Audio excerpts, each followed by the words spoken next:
Hello दोस्तों, स्वागत है आपका हमारे यूट्यूब चैनल में। उम्मीद है आप लोग अच्छे होंगे। आज के वीडियो में हम लोग बात करने वाले हैं सेमेस्टर 1 के हिस्ट्री ऑनर्स का। ठीक है, ये हिस्ट्री ऑनर्स का पहला वीडियो है और मैं इसके बाद और वीडियो में बनाते रहूँगा और इस तरह से मैं पूरे सिलेबस को मैं आप लोग का कंप्लीट करवा दूँगा। तो इस तरह से आप लोग हर वीडियो को आप लोग देख के अपना पूरा सिलेबस को कंप्लीट कर सकते हैं। ठीक है, तो चलिए शुरू करते हैं पहले वीडियो से, पहला क्वेश्चन से। हम लोग बात करते हैं, पहला क्वेश्चन क्या है कि पूरा पाषाण काल से आप क्या समझते हैं? भारत के संदर्भ में इसके भौगोलिक वितरण और विशेषताएं लिखें। ठीक है, पूरा पाषाण काल बात करने वाले हैं। तो पूरा पाषाण युग प्रागैतिहासिक युग का वह समय है जब मानव ने पत्थर के औजार बनाना सबसे पहले आरंभ किया था। ठीक है, यानी कि सबसे एकदम शुरू का बात कर रहे हैं। उस समय का जब कोई भी औजार नहीं बनता था और पत्थर से वो लोग औजार बनाते थे, यानी कि शिकार उकार करने के लिए पत्थर से औजार बनाते थे। ठीक है, यह काल आधुनिक काल से 15 से 20 लाख वर्ष पूर्व इसका विकास हुआ था। ठीक है, इस तरह मानव का विकास शुरू हुआ था। 15 से 20 लाख वर्ष पूर्व बात कर रहे हैं कि उस समय मानव का विकास शुरू हुआ था। इस काल के बाद ही मध्य पाषाण युग का प्रारंभ हुआ था। ठीक है, ये वो समय का बात कर रहे हैं जब मानव ने खेती करना शुरू किया था। पहली बात तो यह है कि पत्थर से औजार बनाते थे, फिर दूसरा बात है कि खेती करना भी इसी समय में शुरू किया था। आगे देखते हैं।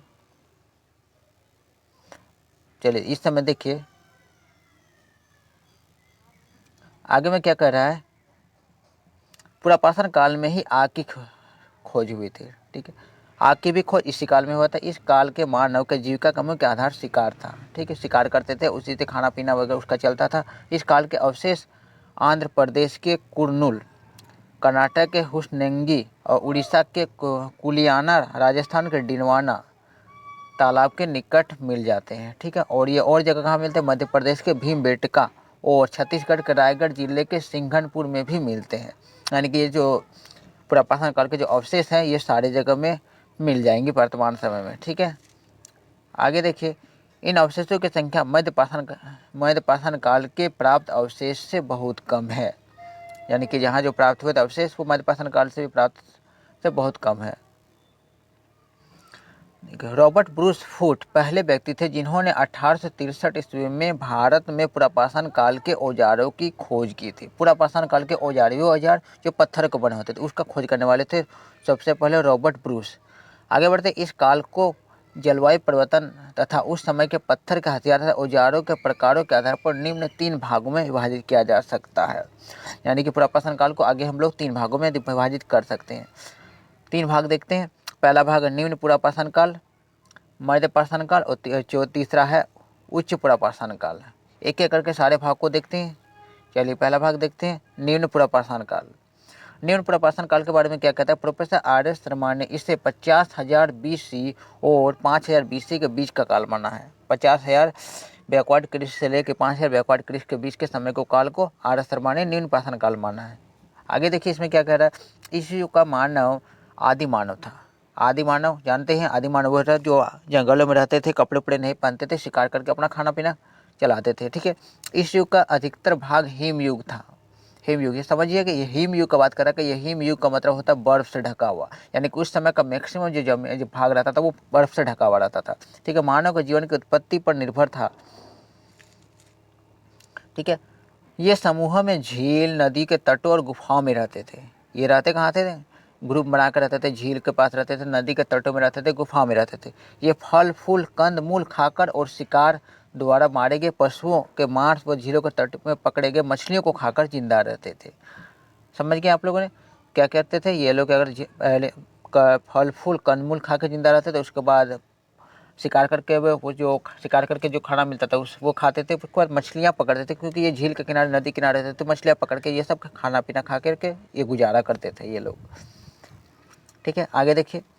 इस समय मनुष्य पत्थरों से निर्मित औजार का प्रयोग करते थे, जैसे हस्तकुठर, खंडक, विदारनी। ठीक है, ये सब जो औजार थे जो पत्थर से बने होते थे, इसका ये लोग प्रयोग करते थे, शिकार वगैरह करते थे। ठीक है, अधिकांश पुरापाषाण युग हिम युग से गुजरा है। निम्न पाषाण स्थल भारतीय महाद्वीप के लगभग सभी क्षेत्रों से प्राप्त होता है, जिसमें असम की घाटी, सिंधु घाटी, बेलन घाटी और नर्मदा घाटी प्रमुख है। यानी कि ये सब जो चीज़ है आपको कहाँ पर मिलेंगे? असम के घाटी में, सिंधु घाटी में और नर्मदा घाटी में मिल जाएंगे। ठीक है, दूसरा प्रकार देखते हैं मध्य पुरापाषाण काल। इस काल को लगभग 50,000 BC से 40,000 बीच के बीच का समय को माना जाता है।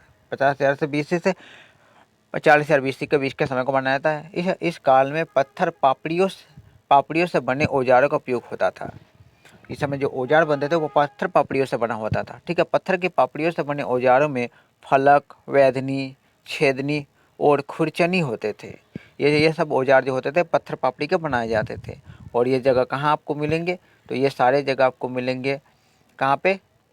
उड़ीसा, आंध्र प्रदेश, तमिलनाडु, कर्नाटक, महाराष्ट्र और मध्य प्रदेश। ये सारे जगहों में ये सब चीज़ मिल जाएंगे। पत्थर पापड़ियों से बने हुए औजार वगैरह सारा चीज़ मिल जाएंगे।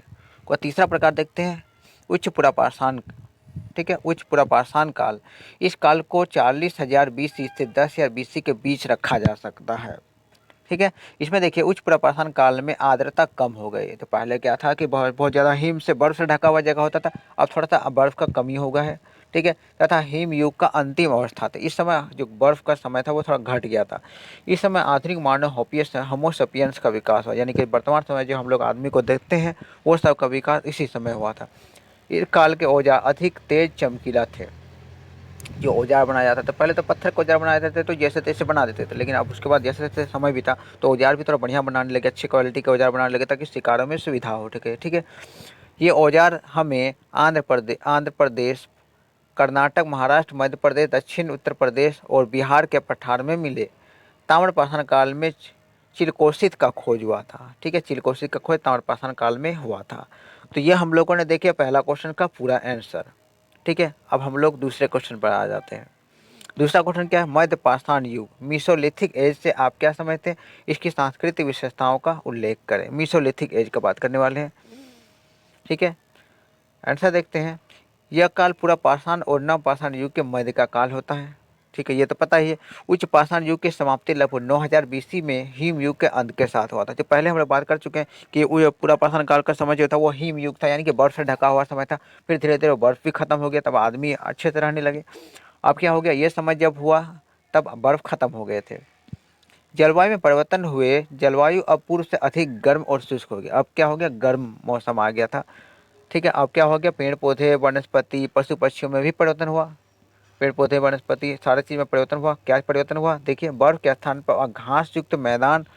ठीक है, बर्फ के स्थान पर घास युक्त मैदान हो गया। जंगल उगने वाले हिमयुग के विशालकाय जानवर जैसे मेमथ, रेंडियर आदि के स्थान पर घास व वनस्पति खाने वाले छोटे जानवर जैसे खरगोश, हिरण, बकरी आदि का जन्म हुआ। पहले क्या होता था कि बर्फ होता था ना, बर्फ में रहने वाले जानवर जो होते थे वो था मेमथ, रेंडियर, वो सारे खत्म हो गए। अब क्योंकि पेड़ पौधा हो गया तो पेड़ पौधा खाने वाले जानवर जैसे खरगोश, हिरण, बकरी ये सब सारे का जन्म हो गया। आगे देखते हैं कि इन छोटे जानवरों का शिकार करने के लिए छोटे औजारों हथियारों की आवश्यकता पड़ी। अतः मनुष्यों ने और छोटे औजारों का भी आविष्कार किया। देखिए, ये सब छोटे जानवरों को शिकार करने के लिए मानव तो अपने आप को बदलाव कर रहा था और शिकार करने का तरीकों के अनुसार वे लोग अपना हथियार भी बना रहे थे। वे हथियार क्या थे? वेदनी, क्रिसेंट इत्यादि। छोटे छोटे किंतु घातक हथियारों का प्रयोग इस युग की विशेषता थी। बड़े घातक हथियार ये लोग प्रयोग करते थे। ठीक है, आगे देखिए, जनसंख्या में वृद्धि हुई और छोटे छोटे समूहों में रहकर शिकार करते थे। जैसे जो आदि मानव लोग थे वो जैसे उन लोग का जनसंख्या बढ़ा तो बड़े ग्रुप समूह में रहने लगे और समूह में रहकर एक प्लान के हिसाब से शिकार भी करने लगे। ठीक है, उनकी जनसंख्या जब बढ़ा तब ठीक है, आगे चल के वे लोग पशुपालन से जीविका चलाने लगे। पशु पालने लगे, जैसे बैल, बकरी, भालू, कुत्ता वगैरह सारा पालने लगे। ठीक है, वे आगे क्या देखे? गाय, बैल, भैंस, बकरी आदि से परिचित है। इनका पालतू जानवर कुत्ता बन गया। ठीक है, तो एक क्वेश्चन का आंसर यहाँ तक आप लोग का हो गया। ठीक है दोस्तों, अगर ये सेशन आप लोग को पसंद आया होगा तो वीडियो को लाइक कर दीजिएगा। मिलते हैं नेक्स्ट वीडियो में।